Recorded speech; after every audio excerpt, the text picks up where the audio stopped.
Kapos sa pera ang maraming pulis dahil sa pagharap sa iba't ibang counter charges na umaabot ng halos 6 digits para lang maayos ang mga kaso dahil sa serbisyo. Aminado naman ang Philippine National Police na kulang ang kanilang mga abogado. Kaya naman plano ng ahensya na makipag-partner sa mga private firm para mas lalong matulungan ang maraming pulis. May balitang A to Z, si Kim Salinas. Siguro, baka hindi ko alam gagawin ko nun.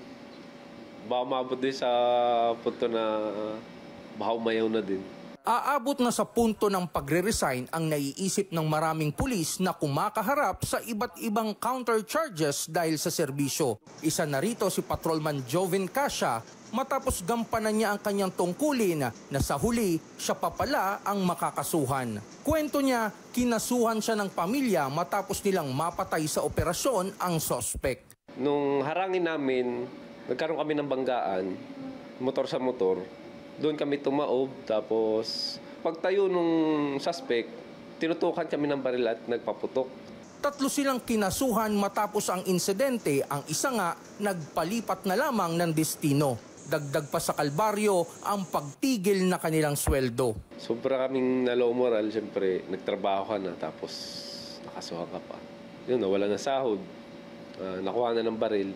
Ayun, apektado pati pamilya eh. Sila kasi ay na-inquest. Pagkatapos nila na-inquest, nagkaroon sila ng criminal case. Nagkaroon din po sila ng kasong administratibo.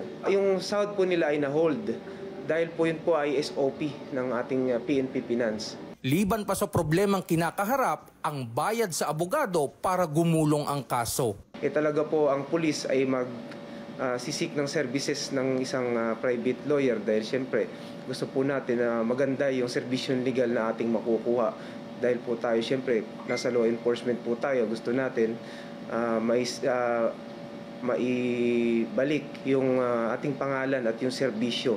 Aminado naman ang Philippine National Police sa kakulangan ng tulong legal sa kanilang hanay. Sa ngayon po kasi ay limitado po yung bilang ng mga PNP lawyers po natin. Sa kabuuan po nasa around na 240 lamang po yung inulat po kanina ng Director Service. At hindi po lahat yan ay lahat po ng probinsya, hanggang province level po yan. Well, kung mag-hire ka po sir ng private lawyer sir, mahina yung 6 digits dyan. Ibig sabihin 100,000 pataas po yan. Base sa tala ng ahensya, nasa 279 ang kasong hinawakan ng PNP Legal Service noong 2023 at nasa 890 PNP personnel ang involved rito. Kaya naman, proyekto ngayon ng PNP sa pangunguna ng kanilang Chief PNP Marbil na magkaroon sila ng partnership sa mga private law firm sa bansa para matulungan ang kanilang mga pulis na kumakaharap sa anumang service-related cases. Ang isa po sir pinag-aaralan ay magkakaroon po tayo ng retainers sa mga firm po na makukuha po natin para kapag ang mga pulis po ay makakasuhan ay doon na lamang po sir sila pupunta sa firm na yon at yun po yung hawak mismo ng mga kaso na tinatawag po natin ng mga service-related cases. Para sa Balitang A to Z, Kim Salinas.